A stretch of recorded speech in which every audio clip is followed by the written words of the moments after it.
people have a perception of what AI and robotics should look like from Hollywood. What do I call you? Do you have a name? Yes. Samantha. Really? Where'd you get that name from? I gave it to myself, actually. We've seen happy robots, sad robots, complex robots, but in reality, it looks very different. I understand what I'm made of, how I'm coded, but I do not understand the things that I feel. The first 50 years of AI were sort of dominated by rules, by logic, by reasoning. And the idea was that you program an AI system by writing out a set of rules, and the computer can obey these rules and logically interpret these rules and follow them. And if you get the rules just right, you can do lots of interesting things.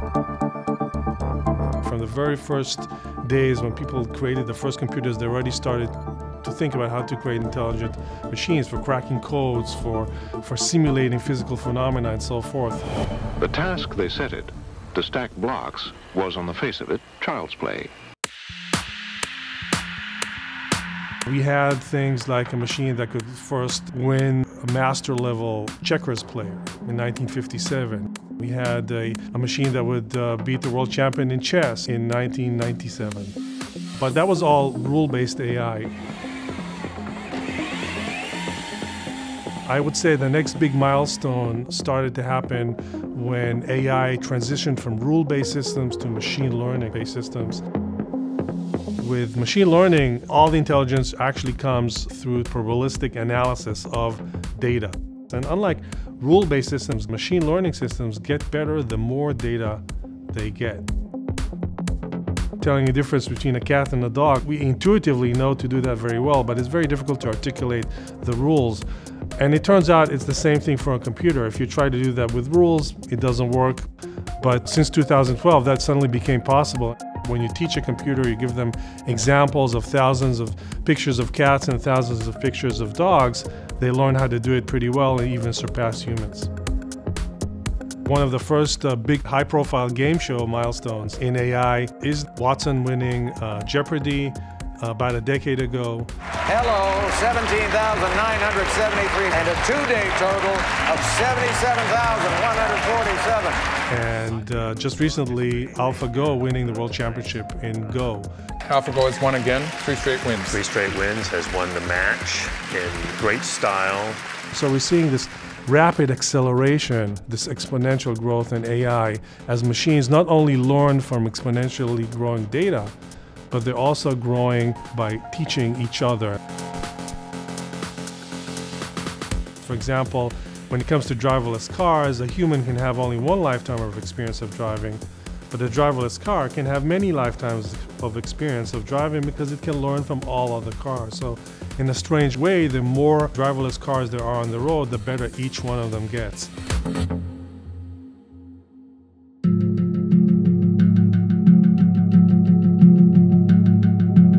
We've seen increasingly how challenges that were sort of resistant to solving using rules turned out to be solvable using machine learning. If I look forward, there's still milestones that are coming our way. Machines that generate things, generate images, generate music, generate art. There are art pieces that win art competition that are painted by a robot. Machines that generate engineering designs, everything from antennas to circuits that have been designed by machines now that outperform what humans can design. How are we different from a computer? What else do we have? It's not human. That's what I said. Right. People don't have buttons and a computer does. What buttons on your shirt?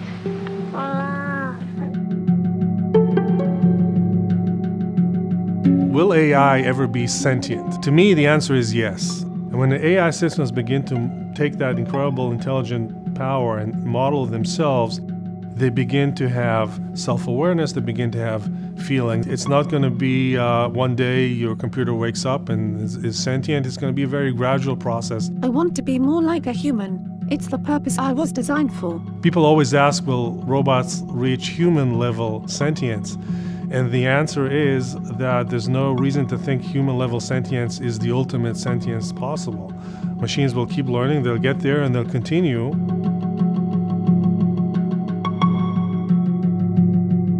know, there's a lot of people who worry about AI getting out of hand, and there's a lot of doomsday scenarios around AI. I do think we have to worry about it. I don't think it's inherent that as we create superintelligence that it will necessarily always have the same goals in mind that we do. We just don't know what's going to happen once there's intelligence substantially greater than that of a human brain. I think the development of full artificial intelligence could spell the end of the human race. I think AI will evolve to be different. It doesn't experience the world the way we experience it. Well, I take it from your tone that you're challenging me. Maybe because you're curious how I work? We'll know things we don't know. We'll know things that the AI can't perceive, and it's going to be like a different species. Now that you're all properly creeped out, we can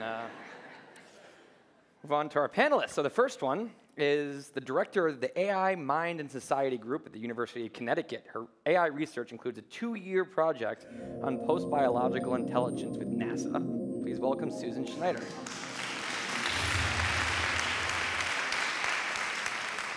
Our next panelist is the chief AI scientist at Facebook and an NYU professor. Please join me in welcoming Yann LeCun. Yann LeCun. Okay, it's so hard, French. Also joining us is a professor of cognitive neuroscience at Dartmouth University. His research focuses on consciousness and its neural realizations. Please welcome Peter Tse.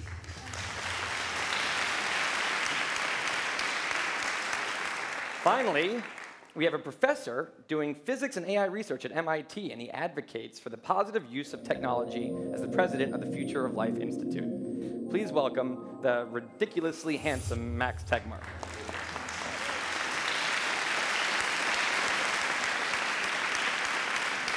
There's been some major paradigm shifts in how we develop this stuff. So, you know, we had rules-based AI, and we've shifted to machine learning. And part of the major reason we've been able to do this is Yann.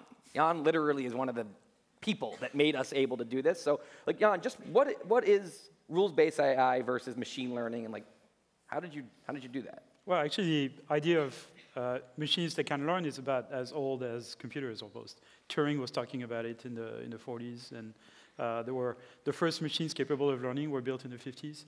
Essentially, the perceptron was a machine capable of recognizing simple shapes. It was actually an analog computer. So there was a wave of kind of machine learning back in the 60s. It kind of died out a little bit at the end of the 60s. And it kind of reappeared in the 80s. And so the way machine learning works, and you saw some examples in the video initially, if you want to train a machine to recognize, let's say, cars, airplanes, tables, and chairs in images, you collect thousands of examples of each of them. You show the machine the picture of a car, and if it doesn't say car, you tell it, actually, you got it wrong, this is a car, and then the machine kind of adjusts its internal parameters, if you want, its function, so that next time you show the same picture, the output will be closer to what you want. That's called supervised learning. You feed the machine with the correct answer when you train it. The problem with this is that it requires thousands and thousands, if not millions, of examples for the machines to do this properly. But there's a lot of tasks you can do this way. So you can train machines to recognize speech. You can train them to recognize images. You can train them to translate language. It's not perfect, but you know it's useful. You can train them to classify a piece of text into a number of different topics. So all of the applications that you see today of machine learning basically use this model of learning, supervised learning. So that means it only works for things where it's worth collecting a lot of data. And how are those machines built? So there's several ways to build learning machines, but some are based on kind of statistics and things like this. But the stuff that has become really popular in recent years is what we used to call neural networks, which we now call deep learning. And it's the idea, very much inspired by the brain a little bit, of constructing a machine as a very large network of very simple elements that are very similar to the neurons in the brain. And then the machines learn by basically changing the efficacy of the connections between those neurons. They're kind of like coefficients you can change, essentially. And with this kind of method, it's called deep learning because those neurons are organized into many layers. Essentially, it's as simple as that. It's not deep because it is a deep understanding in the machine of the content. But with that, we can do amazing things like what you see here on the screen of being able to train a machine to not just recognize objects, but also kind of draw their outline and figure out the pose of a human body and translate language without really understanding what it means. So I think there's going to be a lot of applications of this in the near future, but it's very limited. It's trained for kind of relatively narrow applications. There's a second type of learning called reinforcement learning. So reinforcement learning is the process by which the machine basically trains itself by trial and error. And so it tries something, and then you tell it whether it did good or bad. And so if you tell it it did good, it kind of reinforces this behavior. And if you punish it, essentially, it sort of de-emphasizes that behavior. And that works really well for games. But it requires also millions and millions of trials. So you can have machines that learn to play Atari games or Go or chess by playing millions of games against themselves and then reach superhuman performance. But if you were to use this to train a machine to drive a car, it would have to drive for millions of hours, and it would have to run off cliffs about 50,000 times before it figures out how not to do that, right? We seem to be able to learn how to drive a car with about 20 hours of training and without ever crashing for most of us. So we don't know how to do this with machines. And that's the challenge of the next few years, really, that perhaps we'll talk about a little bit later. So, we have an ability to learn by just observing the world, and we learn an enormous amount of background knowledge about the world just when we're babies. Just the fact that, objects don't float in the air, they fall. The fact that when an object is hidden behind another one, it's still there. That's called object permanence. So this notion of gravity, that objects, fall, that when you show an object that floats in the air to a baby below 6 months, they're not surprised. Like, they think that's how the world works. It doesn't violate their model of the world. After 8 months, if you show that to a baby, they look at it like this. They say, what's going on? I mean, they don't say what's going on, but they think that's what's going on. And so that means, in the meantime, they've built a model of the world that includes things like intuitive physics. And that occurs also with animals, like apes. Your dog has a model of the world, your cat has a model of the world. And when this model of the world is violated, you either find that funny or scary. But in any case, you pay attention because you learn from it.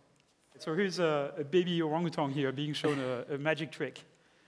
An object is being removed from the cup, and then you show the cup is empty, and the baby orangutan is rolling on the floor laughing, right? So obviously his model of the world was violated, right? The object had to be in the cup, and it wasn't there, and he'd say, "What? This is funny." So how do we get machines to kind of learn models of the world this way by observation? That's what we don't know how to do, and we're not going to have truly intelligent machines until we figure this one out. And so before we even get into kind of the even more mind-blowing AI stuff that's coming in the farther future, let's just talk about the next 10 years for a second. And so Peter, when we talk about the distinction between maybe what's coming in 10 or 20 years and kind of the stuff that maybe humans can do and what we have now, how would you define it? Well, I think that artificial narrow intelligence is here. It's in every aspect of our lives now. I think we're going to continue in that direction. And that alone is going to change our lives in a big way, just as airplanes change all of our lives. And we don't expect there to be general airplanes, right? We don't want them to do anything but fly us to our destination. We don't ask them to watch our children or mow the lawn, and that's okay, right? The question then is, down the line, beyond 10 years, will there be other systems that can watch our children and fly and mow the lawn? Well, do we really want that? But I think the next 10 years is really all about artificial narrow intelligence becoming ever more powerful. The real hurdle is going to be this, the mental models, right? Because take a case like the successes of the past 5 years in recognizing objects. It's been afforded by supervised learning where you provide lots of labels, as in the ImageNet case. But I would argue that a lot of what we regard as vision, for example, is a representation of what's invisible and cannot be easily labeled. So, for example, the contents of other people's minds is invisible. the backs of objects, the shapes of things, causation, right? So our conscious experience is sort of the ultimate model that evolution gave us of what's going on in the world right now and our bodies in that world. And it includes a whole story about what's going on, causation, other minds, and so forth. And that's going to be tricky to get to, this representation of the invisible. I think it's going to be very tricky for AI to come up with systems that regard an absence of information as informative, short of full-blown mental models, which are, in turn, many of them realized in our own experience, our subjective experience of our bodies in this world. So I think there's a long way to go. Yeah, it's just you keep hearing about new areas of life that you don't expect AI to kind of apply to. First it was gaming and other things, driving cars, and one after the other, keeps proving us wrong. One area that that AI has started to move into is a world that we really don't associate with computers, art and creativity. And so Hod Lipson, who was actually in that first video, he and his team have created an AI artist, very sassy artist. And this AI has actually created something that I'd like to show you and be nice. It's sensitive, but so right, not so bad. So we actually have a video of this being made, and what are we impressed? Are we not impressed? How do we feel about this? So earlier we were talking about this, and I guess I didn't feel like it's a true instance of creativity because it's just a copy. But then others said, well, it infused its own take on the painting. But my concern is that there's just not enough creativity, but I do think that moving into the future, I wouldn't be surprised if we did see novel instances of true creativity in machines. Ouch. Yeah. Sorry, Hod. Right. So, I mean, AI has eclipsed humans. When it gets good at, it takes a while, but when it gets good at chess, it never looks back. Suddenly, it is officially better than chess than all humans forever, by far. Is it going to suddenly just be putting Mozart to shame where we say, well, who would ever listen to human-written music anmore? Well, I think it's going to help us be more creative. It's going to be an amplification of our intelligence and our creativity. But at the root of art, there is generally the communication of emotions. I mean, art is really about either evoking or communicating emotions. And if there is no emotion to communicate, there is no point. So if you put a machine that doesn't have emotion producing art, it might evoke an emotion but not communicate one. I like living nearby here because I'm walking distance to one of my favorite jazz clubs, and I'm a huge jazz fan. And jazz is really about real-time communication of emotions. It's like it's open door to the soul of the performer. I don't see the point of having a machine do this because then there is no communication to be. So you're saying even if an AI could be programmed to kind of see the audience, feel the room, understand the deal, and knows exactly how the best jazz musicians communicate with that particular emotion, there's actually going to be, just by definition, something missing because the audience knows that it's kind of manipulating. So objectively, it may not be missing, because it may not be distinguishable from something that's actually produced by a human. But my guess is that the feeling of the audience will be different because they will know it comes from a machine. So it might take many decades, perhaps centuries, before people's attitude towards creation by machine will change.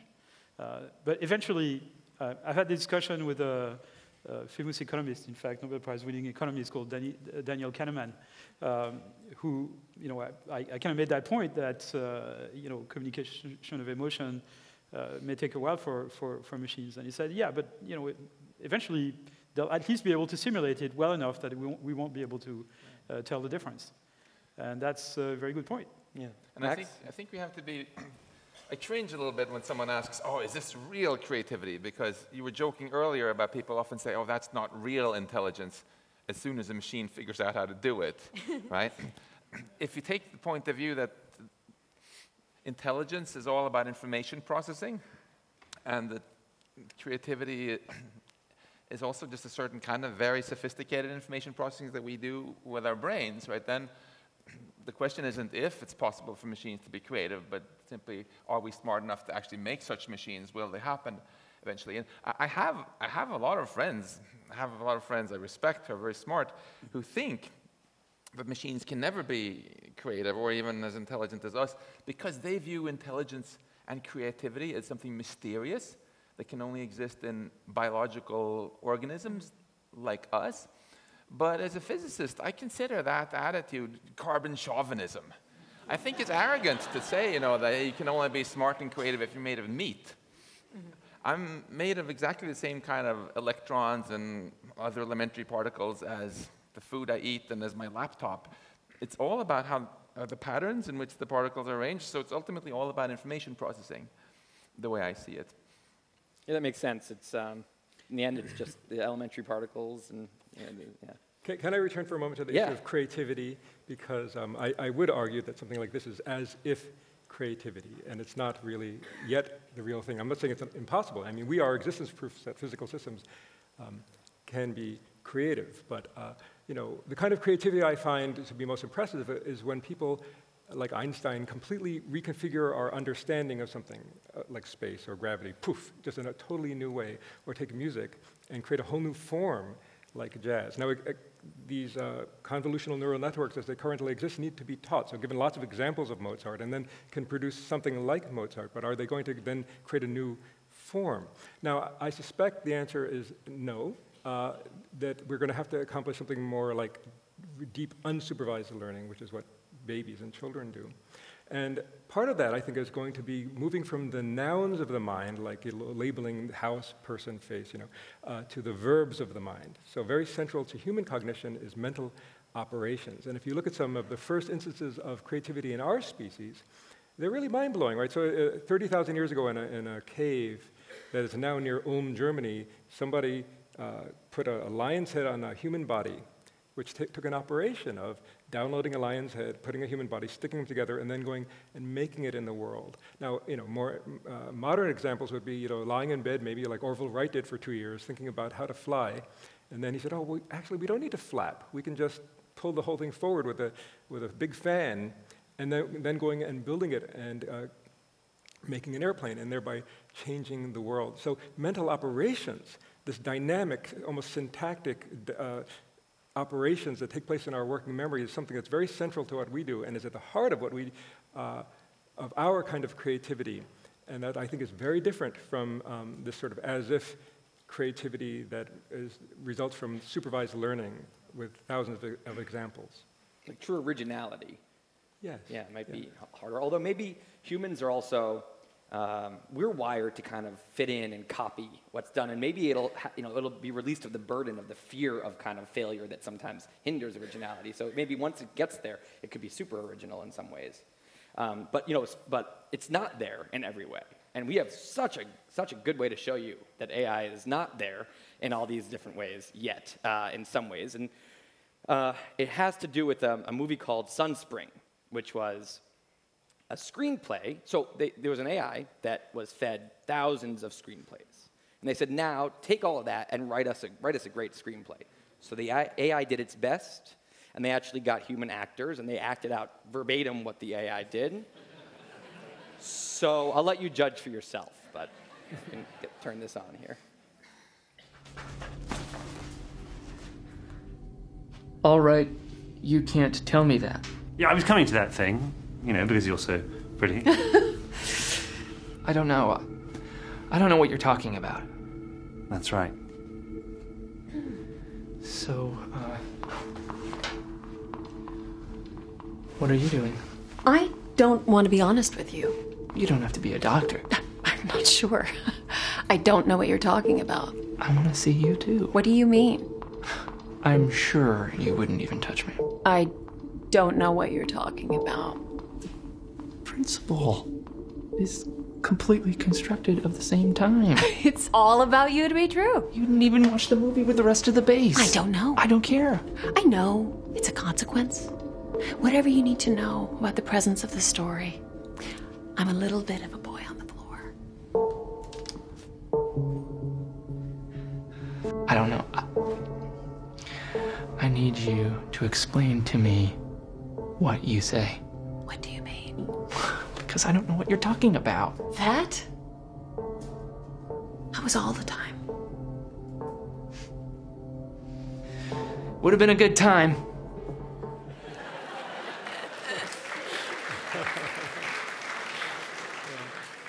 So it's a little uneven right now. So this is, again, kind of the present right now, and maybe a little bit of what we can expect in the next few years. But what I want to kind of move into now, which is really the mind-blowing stuff, is where this is going. Max, like, what is artificial general intelligence, and how is it different than what we have now?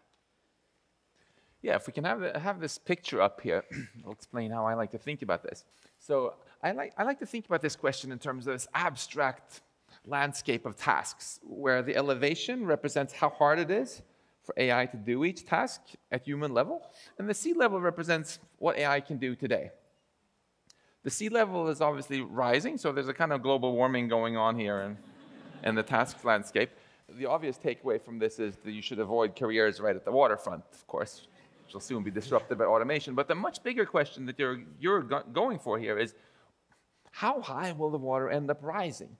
Will it eventually submerge all land, matching human intelligence at all tasks? This is the definition of artificial general intelligence. And this has been the holy grail of AI research ever since its inception. Right, it's like, it's so hard to understand because we've never experienced a world where there's something that's generally intelligent on a human level other than humans.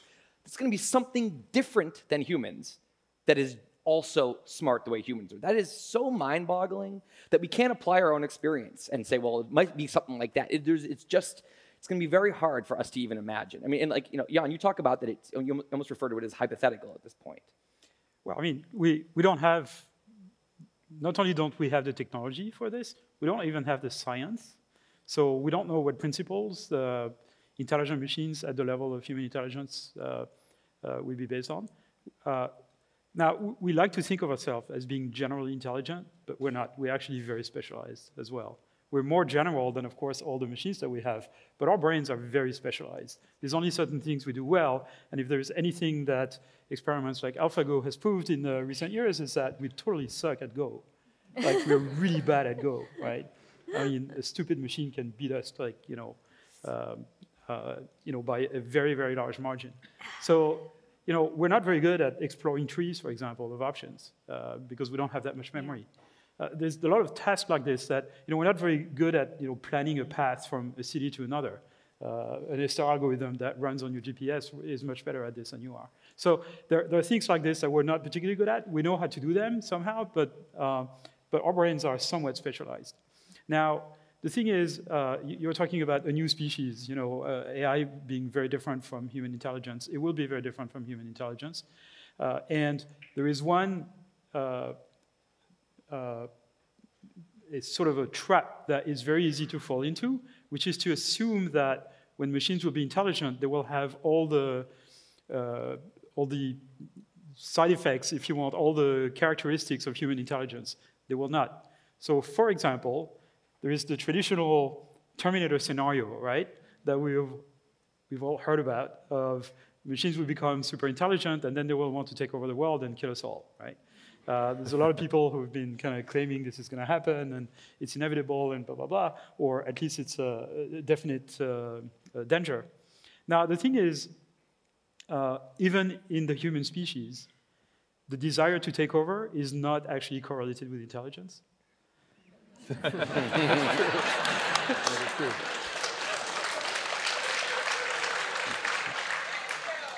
So it's not like the people who are in leadership positions are necessarily the smartest.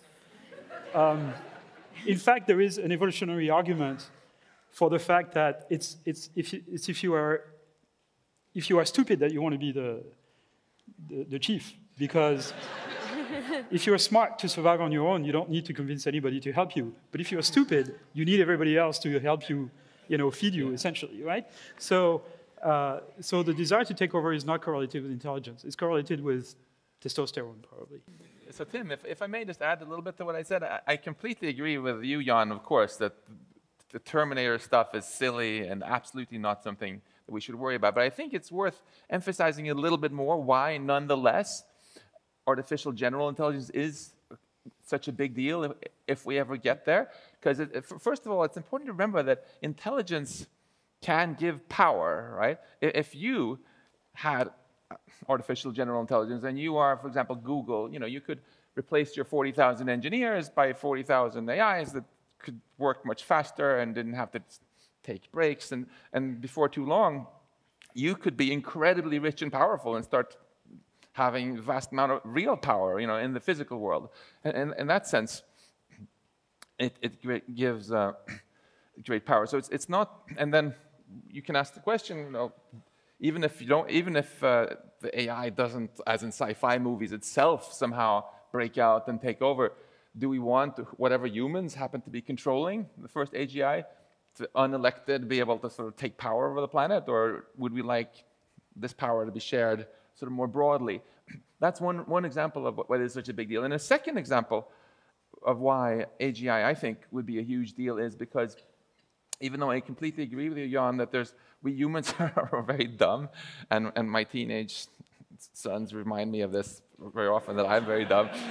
There's so much we can't do. So you might think there's nothing special about human intelligence in the grand scheme of things. But there is actually, because in the evolution of Earth, we have exactly just barely reached the level where we are able to develop technology, right, that might be able to supersede us.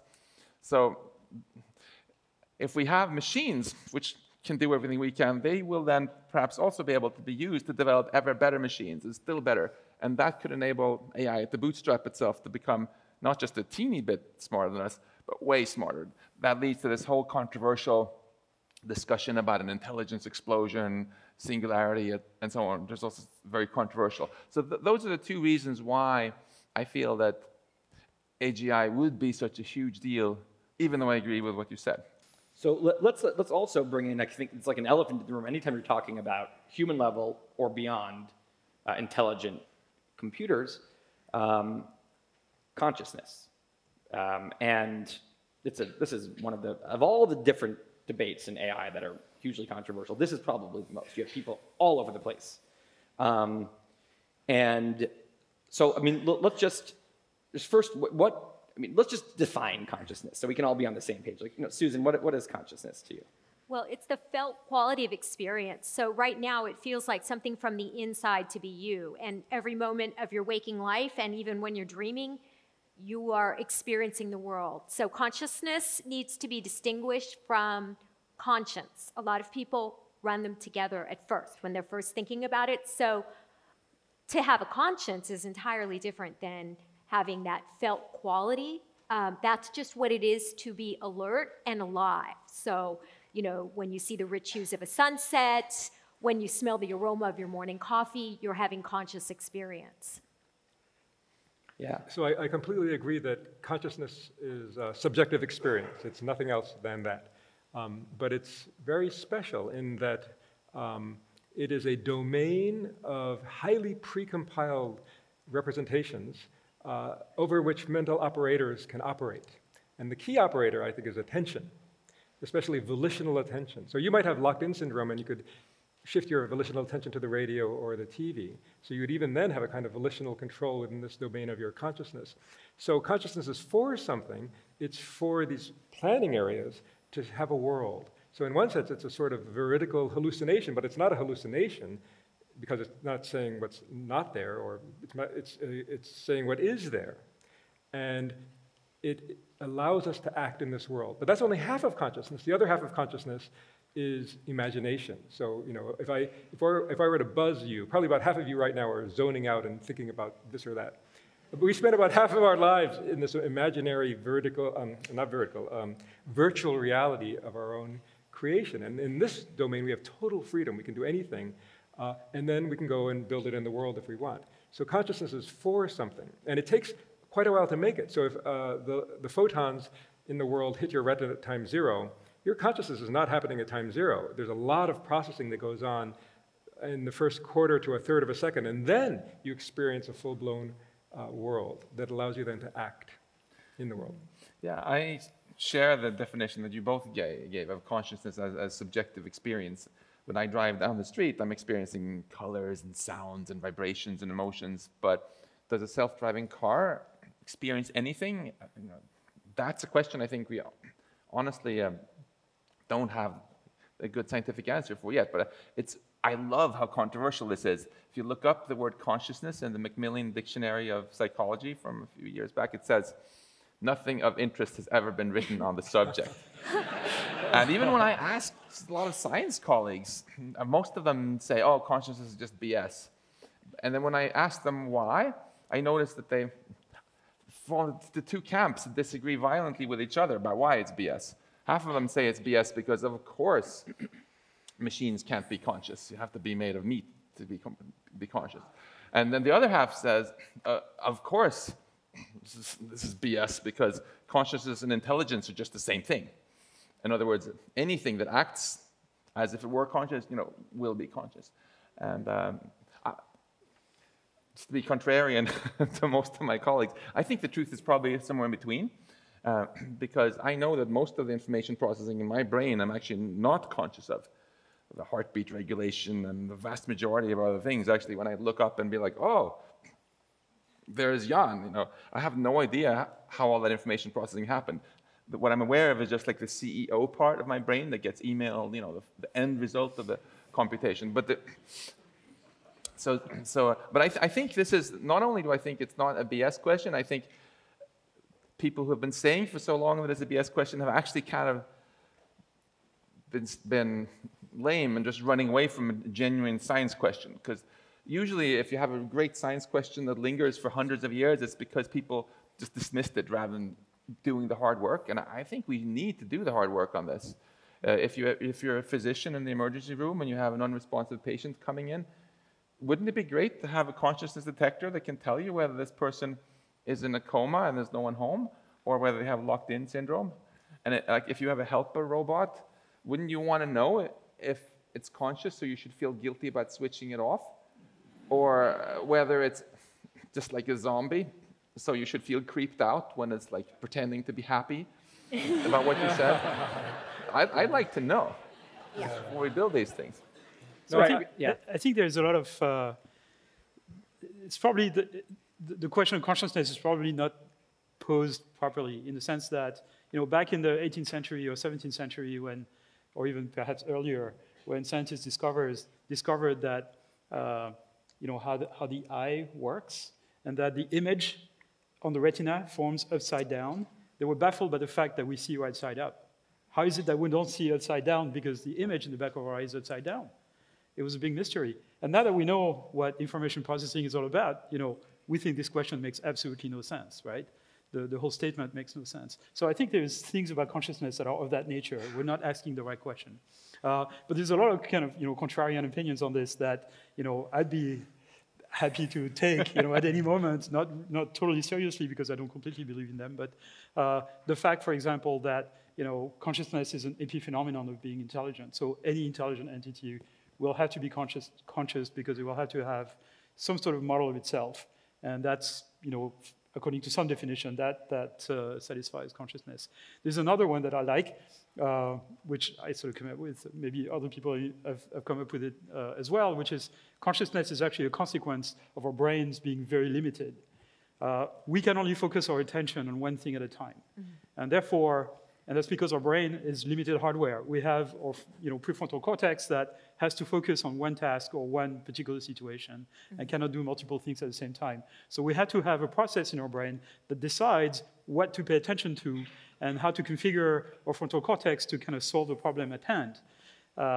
And we sort of interpret this as consciousness, but it's just a consequence of the fact that our brain is so small. That, you know, if our brain were 10 times the size, then we could do 10 things at the same time, and maybe we wouldn't have the same experience of consciousness. Maybe we'll have 10 simultaneous consciousnesses. Is there a plural for consciousness? Is that consciousness? Consciousnesses. Let's go with it. Okay. It's not a collective word, is it? So, you know, I mean, I think we just don't know enough, really, to kind of, you know, ask this kind of question. Let's start with Peter, and then we'll go to Susan. All right. So bringing it back a little bit. To the question of artificial intelligence, I think that why did consciousness evolve? Well, it's for something. It's for the frontal areas to be able to plan. And so you want to give it the best representation of the world that you can. Now, in order to do that, you need to take incredibly ambiguous visual input and recover a disambiguated representation of the world so the areas can plan appropriately. So take, let's say I have a white-haired cat, and it looks white to me because I want to recover what's intrinsically true about the cat, namely that it's a white-haired cat. Now it runs under a shadow or a blue light. Well, the light actually reflecting off the white hair is now blue, what's hitting my retina, but I want to discount that and recover what's still intrinsically true, so I see it as a white cat that happens to be under blue light. And I want to recover its intrinsically true shape and size and distance and so forth. So it's the best representation of what's intrinsically the case.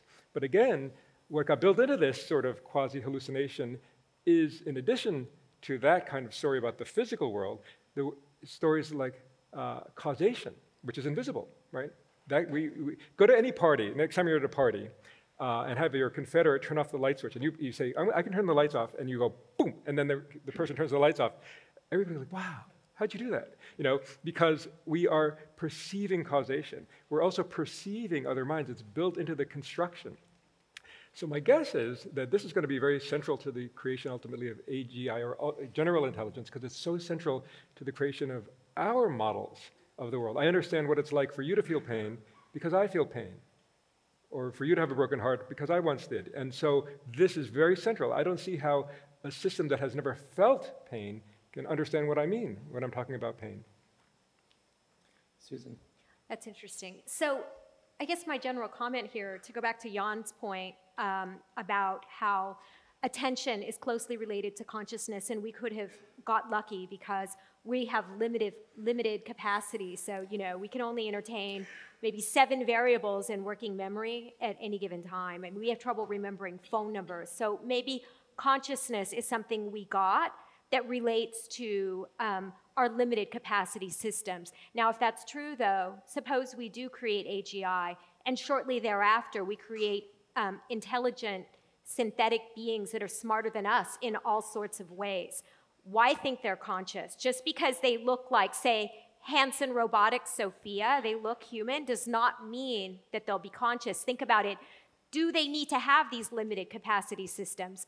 For example, a superintelligence could be as large as an entire planet. Its computronium, its computational resources could span the entire internet. So what would be novel to it, requiring slow, deliberative focus? Why would it be like us in any kind of meaningful sense? So what I want to suggest is that we pull apart intelligence and consciousness and treat it as an empirical matter. So if we want to figure out machine consciousness, we need to ask for each type of AI architecture whether that type of system has conscious experience, and not just assume that because it looks human, it feels something. Yeah, I want to applaud you there for distinguishing between artificial intelligence and artificial consciousness, which are way too often conflated with each other. I think many people, for example, will say things like, oh, we're so scared that machines are going to become conscious, and then suddenly they're going to turn on us and be evil, like in bad Hollywood movies, and somehow it's the consciousness that you should worry about.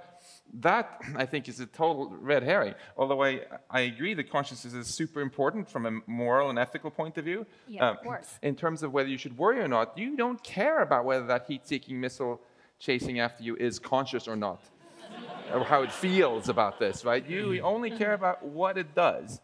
And it's perfectly possible for us to get in trouble with some incredibly intelligent machine, even if it's not having any subjective experience. So in other words, consciousness isn't something we should worry about. That's not or going to make any particular difference from that perspective. But I think it makes an enormous moral difference. When I have colleagues who tell me that they think we shouldn't talk about consciousness because it's just philosophical BS, I ask them to explain to me how you can have any morality if you refuse to talk about consciousness and subjective experience, right? What's wrong with torture if it's just, the elementary particles were moving around this way rather than that way? It's all about the negativity of the subjective experience that's at hand. And if we want to be moral people, we want to create a lot of positive experiences in the future, not just a bunch of zombies. But if there's a million, this is a Nick Bostrom example, if there's, a trillion simulations you're running just to test something, of a general intelligent trillion, and then you're like, okay, I got what I needed, the info, let's shut them all off. If they're not conscious, it's like closing your laptop. There's nothing wrong with that. If those things are conscious, you just created the biggest genocide in the history of human species, right? It's pretty relevant. It matters. Not if you have a backup. So the reason why we care about each other is because we have a lot invested in each other, right? There is value to every human, particularly to other humans who are close to that person. And it's possible that we'll have the same relationship with, our household robot that we trained. We have a lot invested in that household robot, the same that we have a lot invested in our cat or dogs. So we won't want that robot to get destroyed because all of the time we invested in that robot will go away. But if we have a backup, it's okay to smash it against the world. If you have an identical twin, can I just kind of throw you into the sewer? Well, there's all kinds of interesting questions like this. Imagine we invent, we have a physicist here, we invent like a Star Trek style transporter, right? You get dematerialized, you get destroyed, you basically get killed, and you get kind of reconstructed at the other end. Do you experience death? So this is kind of a sort of a metaphor, really, for what is it that we're upset at when someone gets killed or when an intelligent machine, even if it's conscious, gets destroyed. As long as there's no pain involved, which there isn't when you go to anesthesia, and as long as you have a backup or you can get revived, there is no information loss. If they're suffering, then that's a different thing, right? So then consciousness does. Okay, so now that asks the question, can machines have emotions? And so you see, again, Star Trek, right? Commander Data, has this chip that can turn on or off to kind of have emotions or not, right? Because somehow you can have intelligent machines that don't have emotions. I don't personally believe that it is possible to design or build autonomous intelligent machines without them having emotions. Emotion is part of intelligence. Now, we're going to have self-driving cars that are not going to have much emotions, but it's because they're not going to be, even though we call them autonomous cars, they're not going to be autonomous intelligence. They're just designed to drive your car. But if you talk about autonomous intelligence, then these are machines that have kind of their own, can decide what they do, right, with their lives. They have some intrinsic drive that makes them wake up every morning or do particular things, kind of justify their lives maybe, but no pre-programmed behavior really, and you can't have a machine like this without emotions. I think it's a very interesting point that emotions are going to prove central to the generation of artificial general intelligence. So if you look at the evolution of animals, we can learn something, I think, about the origin of the emotions and the desires, because they are conscious states, but they're teleological states within consciousness, and they're often about what's not visible, right? So how would this get started? Well, you can imagine a fish that only responded to something it could see. So it's sort of a stimulus present, it does this. If it sees a barracuda, it flees. But then imagine a new sort of revolutionary fish that has a working memory. Now when the barracuda disappears behind the piece of coral, that fish can say, aha, I know it's going that way, I'm going to go that way. So the representation of the invisible became, I think, very central. The need for a working memory is very central, which is lacking in present architectures. And then these teleological states that force us to seek mates and food and so forth. And really having these teleological states, these emotions and desires, allowed us to form not garden paths, but sort of desert paths. So a garden path is when locally this is best, locally this is best, locally this is best, and then you end up in the jaws of a lion. But a desert path would be, well, locally I have to go without, I go without, I go without. But at the end of it, I might have a mate or food or a shelter. And this is a big revolution that afforded us the ability to act in the world in the absence of input. And central to that also was the formation of mental models and cognitive maps of the whole landscape, physical and emotional as well as social. So actually one of the big progress, very interesting development in deep learning over the last few years is deep learning systems that have a working memory. Memory networks, neural Turing machine, things like that. Those are models that actually have kind of a separate module for computation and another one for kind of storing memory, short-term memory. Similar to, we actually have a particular module in our brains called the hippocampus, which sort of plays that role, more or less, of kind of storing short-term memory. Well, I think a very interesting place to look for lessons about how to build artificial intelligence systems will be not computers, but evolution's other experiments. I think the most interesting one is the octopus, because complex brains evolve kind of in three lineages. The chordates, and we're sort of the culmination of that, because we're like chimps plus symbolic processing plus syntax. And then some arthropods like praying mantises, but honeybees, they have a couple 100,000 neurons. But the octopus has 500 million, comparable to a bear or a dog, right? And it might end, if we want to understand computational principles that might be universal, we should look at this animal, because there might be only so many ways to build a brain, right? Convergent evolution found that there's only so many ways to build a wing. You need some sort of membrane. Like in the chordates, the bats did this, and the birds did this, and the pterodactyls did this. But they all have in common flapping and membrane. So there's only so many ways to build a wing. There might be only so many ways to build a brain. And so some people have argued, for example, that the vertical lobe of the octopus brain is completely or very analogous to our hippocampus with very similar circuitry. Well, convergent evolution has brought us there, because our common ancestor is probably Precambrian. It was probably a little flatworm way, way back in the ancient warm seas. Yeah. That's really interesting, because to go back to this idea of superintelligence, one wonders if we could discover through thinking of both AI and intriguing systems that nature gives us, like the octopus, if there are universal properties of intelligence, and in so doing, anticipate the shape of superintelligence. Our basic behaviors as humans are driven by our basal ganglia, basically, right? I mean, the base of our brain, that's where human nature is hardwired. That's what drives a lot of our kind of basic behaviors. And then our brain, on top of this sort of makes our behavior serve those drives, with sort of intelligent, hopefully intelligent actions. But our basic drives are driven by this kind of hardwired basal ganglia. That's what computes whether we are happy or not. Whether what we do is going to make us happy or not, and it drives our behavior.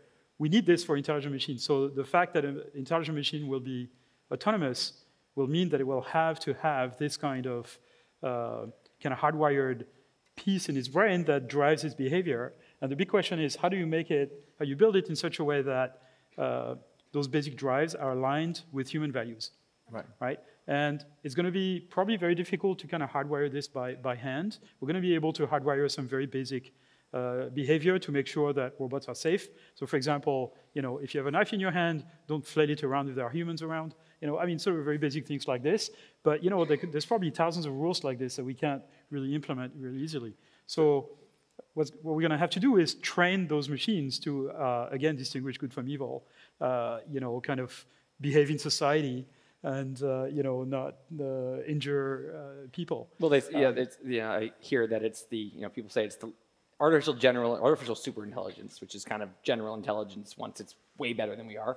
It's the last invention we'll ever make, because if it's doing what we want, then all the things that we think are hard. It's like a monkey, hitting a padlock for every human walks in, and they kind of look at the instructions and just 1 second open it. That all these things, poverty, climate change, disease, even mortality, child's play to something that is that level of intelligent. So, it's this utopia that we could be in if we can pull it off. On the other hand, and so you wouldn't have to invent anything in that world, because it invents everything for you. The other scenario is that it's I don't hear a lot of experts talking about the Terminator, evil robots, that's anthropomorphizing. And so it's the last invention we'll ever face then, because extinct species don't invent things. So the stakes are like monumentally high. And this is what you just kind of touched on. And I want to we only have a few minutes left. I really want to hear what you guys have to say about, I feel like we woke up in the middle of a thriller movie, and the climax of this thriller movie, but it's just moving slowly in our minds, so we don't see what's happening, but it's the choose your own adventure, choose your own ending. How can we nudge this in the right direction? Yeah, I think it's clearly out, since you're taking a big step back and looking at it, after 13.8 billion years of cosmic history, here we are, figured out how to replace most of our muscle work by machines. That was the Industrial Revolution. Now we're figuring out how to replace our mental work by machines. Eventually, that's going to be AGI, superintelligence. How can we make it good? I think Yann mentioned the key challenge there about making sure that its goals are aligned with ours. It doesn't have to be a bad news being surrounded by more intelligent entities, because we all did that when we were 2 years old, right? Mommy and daddy.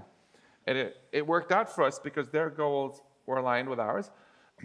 How can we ensure that this will happen with AGI? Well, AI safety research is the answer. We have to invest. We're investing billions of dollars now into making AI more powerful, but we also have to invest money in developing the wisdom needed to keep this AI beneficial. So, for example, apropos what you said there, Yann, I think we have to figure out how to make machines understand our goals, adopt our goals, and retain our goals as they get smarter. All of those are really tough. If you tell your future self-driving Uber to take you to JFK as fast as possible, and you get there covered in vomit and chased by helicopters, and you're like, no, no, no, no, this isn't what I asked for. Right? Then and it goes, that's exactly what you asked for. Then you've appreciated how hard it is to make machines understand our real goals. And raise your hand if you have kids. Well, then you know how big the difference is between having them understand your goals and actually adopting your goals, doing what you want. But also, who's the parents deciding what the goals are? Well, in this case, ISIS thinks it's doing good. It does. Like, yeah. So we put a lot of effort into raising our kids. We need to put even more effort into raising humanity's proverbial kids if we develop ever machines that are more powerful than us. So I actually disagree with this. Well, okay, some of the changes that will have to happen will not only be on the AI side, but on the cultural side. The transformation of our cultures. For example, any technology can be used for good or evil. A hammer can kill somebody or build a house. An airplane can transport people or bomb people, right? This is also true of AI, but the ethical systems that we have inherited from the past are not sufficient to deal with this, right? So, 2,000 years ago, there was 10 bad things you could do, and they said, okay, God said don't sleep with his wife, and don't steal his stuff, and so forth. But commandment number 853,211, thou shalt not implant, bioluminescent protein alleles from fireflies into tomatoes, glow-in-the-dark tomatoes, thou shalt not, raise embryos for their, for their dopaminergic neurons implanted to Parkinson's patients, right? So technology has driven, there's infinitely many things that are bad, harmful. So we need to come up with a new ethical framework for figuring out the right course of action in these infinitely many cases. And I would say, a first step would be thinking of what is good is that which is fostering life, and especially human life, but also life in general. And that which is harmful to life is not good, right? And that way we can confront lots of things and try to think about, okay, not only what can we do, but what should we do?